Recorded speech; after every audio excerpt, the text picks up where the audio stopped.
Good morning. My name is Luis. I'm an intern here at Calvary Chapel, Rosarito, and a future church planner. And this is today's good news.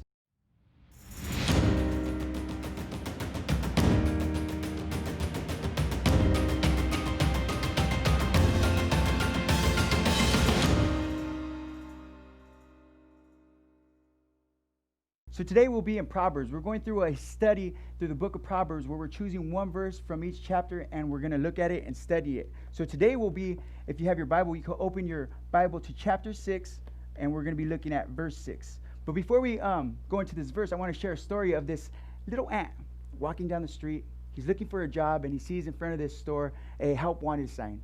So he walks into the door, he looks at the owner looks at him and he says, "Are you here for the job?" And the ant shakes his head, yes. And the guy says, "Come in, take a seat." Ant walks over to the computer, climbs up the seat, and sits in front of the computer. The guy says, "You got 30 minutes to write an essay." Guy leaves. Ant gets on it. He starts writing out his essay. Guy comes back 30 minutes later.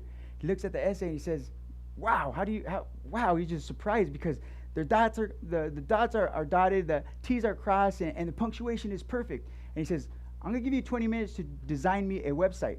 So he leaves the ant, walks out, ant gets on it. 20 minutes later, he comes back, and the website's better than the one that existed. And he looks at the ant, he says, "Now there's one more qualification for this job." He's on, "I don't think you're able to do this." And he says, "You have to be bilingual to have this job." And the ant looks at him and says, "Meow." So we're going to be looking at Proverbs 6:6. Proverbs 6:6 says this: "Go to the ant, you sluggard, and consider her ways and be wise." So here we have Solomon talking to the listener, talking to us, and he says, go to the ant and be wise. Consider her ways.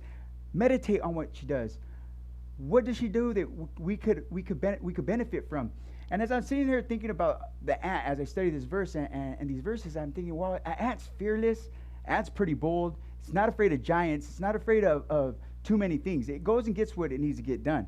And those are things that we could apply to our lives. And I don't mean being a fool or being prideful, but what I'm saying is getting things done. You know, there's not too many things that should stop us from doing the work of the Lord. For instance, when I was thinking about these ants, I started thinking about these 12 spies that go to Canaan, and 10 of them are discouraged. As soon as they see the giants and as soon as they see the travel before them and they see, the difficulty of coming into this promised land, I guess they thought that maybe the promised land should be handed to them in their hands or should just fall on their laps. But 2 of them, Joshua and Caleb, knew that there was work at hand. They knew that they had to do something. They knew that they had to be fearless. They had to be bold. They were going to have to carry their own weight.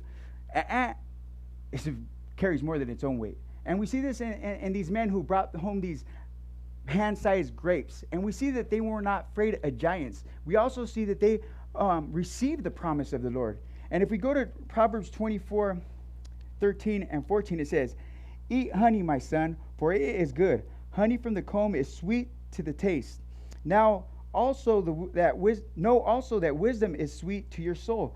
If you find it, there is a future hope for you, and your hope will not be cut off." So here is a promise of hope, a future, in finding wisdom for your soul. And then the first verse, 13, talks about honey. It talks about honey being sweet to the lips. So an ant knows that honey is good. It knows that food is good and needed for the colony.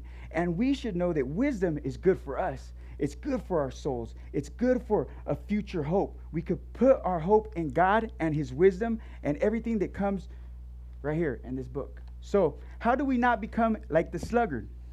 1, we practice loving God with all our heart. This is reading our Bibles. This is fellowshipping, and this is being in prayer. And this will help us be like Caleb and Joshua. Be like the disciples. Be like an ant, where we grow together, where we work together. Practice loving God with all your mind. This will help us, like the ant, to be prepared. No matter the weather, no matter the situation, no matter the season, God-minded priorities always bring victory. There's always victory when we think with the Lord's mind, with the Lord's word. 3, we practice loving God with all our might, with all our might.